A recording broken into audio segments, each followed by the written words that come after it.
And hello everybody, welcome back to the channel guys, hope you're all well. Before we do get into today's video, as always, please do smash that like button and subscribe to the channel for daily Liverpool content.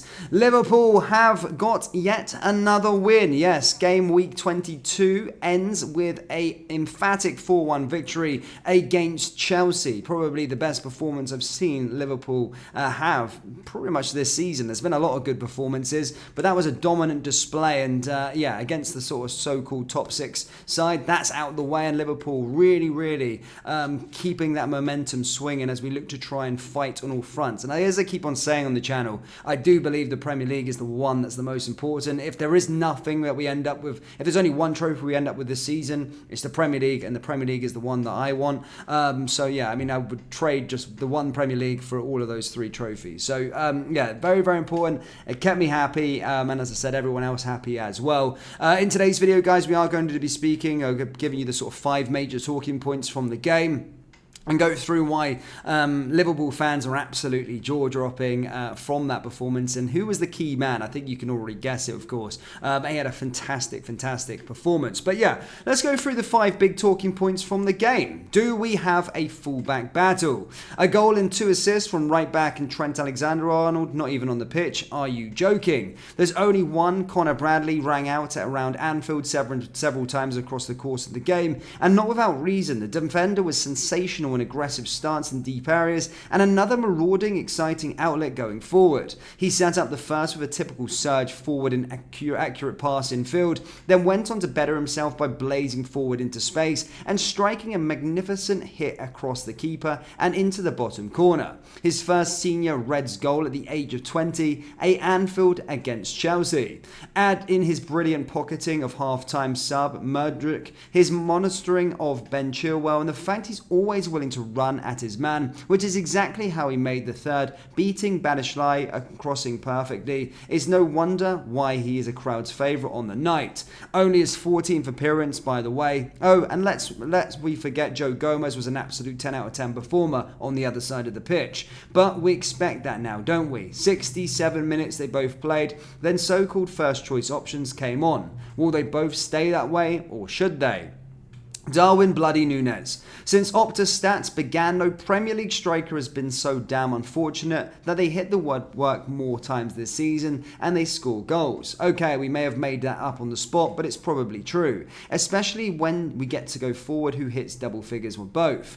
Darwin already became the first top flight player of the campaign to have double figures in both assists and non-penalty goals last week, and he started this fixture looking like he wanted to add another 10 of his own. 4 shots in the first quarter of an hour and 7 by half time. And they weren't wasteful, ambitious, pointless efforts by any stretch. 1 fizz just over, 1 was tipped onto the post, 1 well held and so on. His movement for generating the chances was top draw. His first touch was immaculate. He just needed a goal. And then he got onto the penalty and smacked it onto the post as well. And then battered the crossbar with a header from good measure. A quadruple of woodworks, such as life with the Uruguayan in front line, a record setter in the wrong direction by the smallest of margins. A few inches more in the right direction. Instead of 7 league goals, he's on about 20. There's so much to work on with, and even the frustrations which come with him has been acknowledged by Does a Lot. He had a brilliant games already, and then there are some like this one, where he shows he could get a hat-trick against elite teams with just small amount of composure or fortune more. The best Salah less front 3 performance. Perhaps not since Barcelona, where battered 4-0 on this very same ground, has Liverpool forward line been so impressive without Mohamed Salah in its ranks. The Egyptian is currently sidelined through injury, and while we'll hope to have him back sooner rather than later, there can't be much doubt that 3 other forwards have stepped up in his absence. Núñez we've already mentioned, but both Luis Diaz and Diogo Jota were unbelievably good against Chelsea. Relentless off the ball and lightning in possession, always forward thinking, exemplary in the press, and both a danger on goal throughout. Jota scored, Núñez assisted, Diaz assisted and scored. Both Portuguese speakers won the ball back countless times and gave the Blues backline preciously no rest whatsoever. Alexis finds top gear. In picking out big performers on the night, we could go to each and every position. It was that kind of evening for 70 minutes at least. But for the importance, not just on the night, but for going forward from a tactical perspective and bringing ability to both control games and unlock them, Alexis Mac Allister is hitting peak from a very profitable time. The number 10 was sensational throughout, a monstrous 7 out of 8 tackles won, 4 more than anybody else on the pitch, as he totally dominated the centre of the park.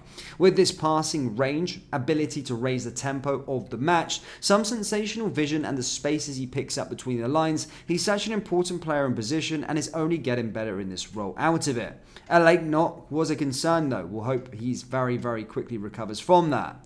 Well, now bring on the cup final, but Arsenal next it is. Message well and truly deserved to Chelsea. This is who we are. This is what we can do, teams. And we'll be doing it to you at Wembley again soon. But that's for a few weeks down the line. And there are Premier League points to be earned before we think about trophies and the Carabao Cup final. Next up is Arsenal away, one of our most important and difficult games of the campaign on paper.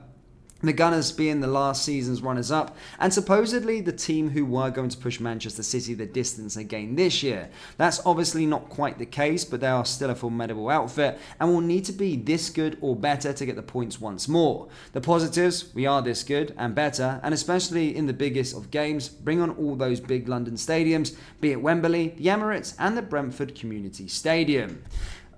Liverpool fans, that's again a fantastic performance for us. I hope you like that, the 5 major talking points from the game. But again, look, it's the next game. We've been here before, twice before. It almost feels like sort of Groundhog Day going at it against Manchester City. And as I said, hopefully, third time lucky, this one actually ends in all of the silverware, getting to the Premier League and not getting beaten out by Manchester City. But as I stated, guys, we need to take it game by game. But really impressed with that performance. Probably the best I've seen Liverpool play this year. I've always been very vocal on what Liverpool have done. Obviously winning games, but there's always been a stroke of luck, or I just sometimes feel that how did Liverpool win the match? But this one was just pure dominance, and against a good Chelsea side. Chelsea side, I know they're not that great, but a Chelsea side that's definitely coming back into form. Definitely a side that's been on a decent run of form and looking a lot better under Mauricio Pochettino. So absolutely buzzing. Conor Bradley, as I said, has Liverpool fans absolutely jaw-dropping at what he's done. He was absolutely unbelievable, and so long that may continue. He will probably be getting a deep dive video later on our second channel, so do subscribe over there for that one. I will be doing a deep dive into his rise to being a formidable Liverpool player. But yeah, that's all I've really got for you guys. I just want to say, look, as we are on transfer deadline day, changing my emotions from the start of the January transfer window. I did state that Liverpool would need to make additions, would need to strengthen areas, and maybe just because of the summer of 2022, I had PTSD at the fact that Klopp's ignorance sometimes in maybe not bolstering in a position of strength that led to us, and it did. Klopp's ignorance that summer of 2022, not trying to bolster the midfield was and rely on the likes of Henderson and Milner, paved the way to what actually happened. The 5th place finish, and we were lucky to really finish 5th. But this time around, actually looking at this January, and I was thinking, we're in a position of strength. But I was saying that a fullback potentially to bring in. Conor Bradley's been fantastic. Joe Gomez has been equally fantastic on the other side. So I think we're in great hands in terms of those players. And again with Quansah as well as centre-back that we were talking about. Let's put some faith into these young players. They've never really put a foot wrong, and they're doing ever so well. So long may that continue. And as I said, from the first day of the January transfer window, I've certainly changed my tune, and I hold my hands up to it. I'm pretty happy and I'm pretty optimistic going forward. But yeah, Liverpool fans, do let me know your thoughts on the game down there in the comment section below. Let me know your thoughts on Conor Bradley. And yeah, I will see you all next time. Like and subscribe. Take care. Peace.